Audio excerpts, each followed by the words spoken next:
areas there hit the state. Rich Howell from Wilbraham and Earl Shawley from what town? Norfolk. Okay, and Norfolk County.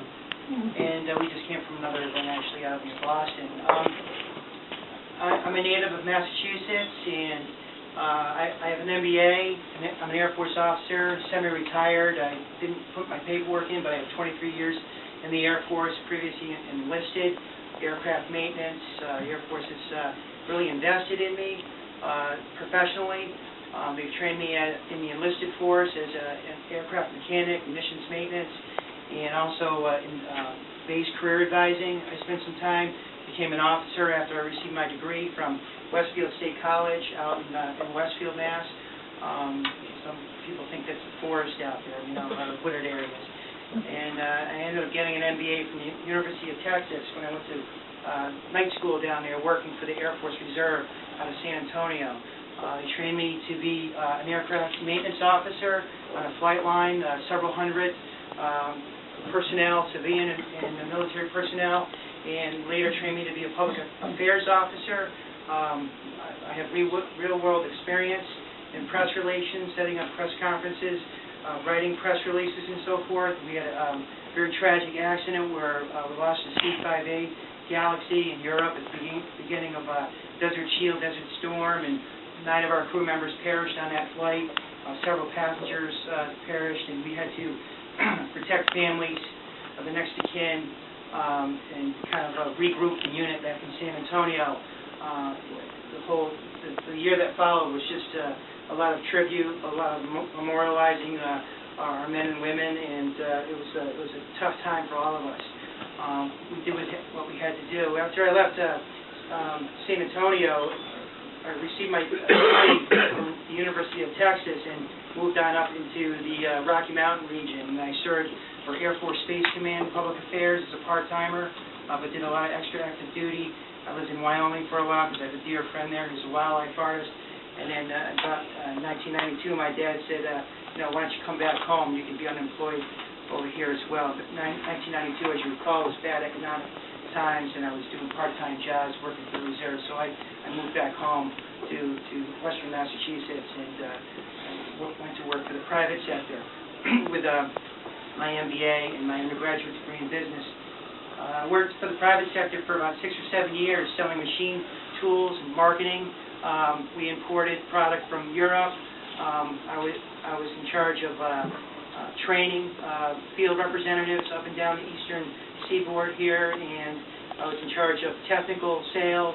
I did a lot of joint sales calls. In fact, throughout New England and New York State, where you go into businesses, manufacturers, and you see what they make, and you determine what their needs are and so forth. And that's what I intend to do when I go around the state of Massachusetts and look at these committees, these town and city committees.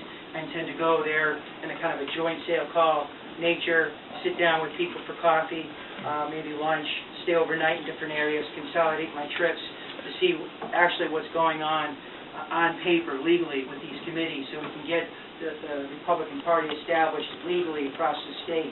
It's going to be a lot of hard work. I think we're not going to be able to really rebound for about 3 to 5 years under my style of leadership. And I intend to do it under very austere conditions, economically, and in a very friendly manner. I've been attacked a little bit because people know I'm a social conservative, and I tend to speak out on issues that are important to me as a Republican, and I think these issues ought to be important to you as well. If you're not quite the same way I am ideologically, that's fine. I still want to be your friend.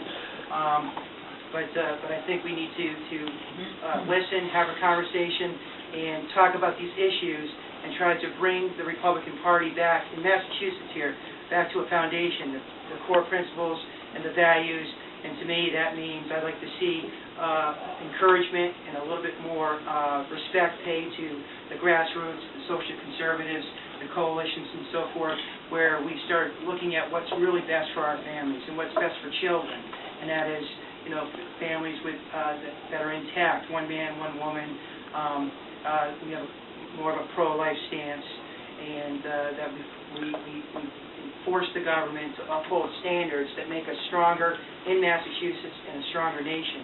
And so I'm not a dictator. I work with people. I'm a public relations guy.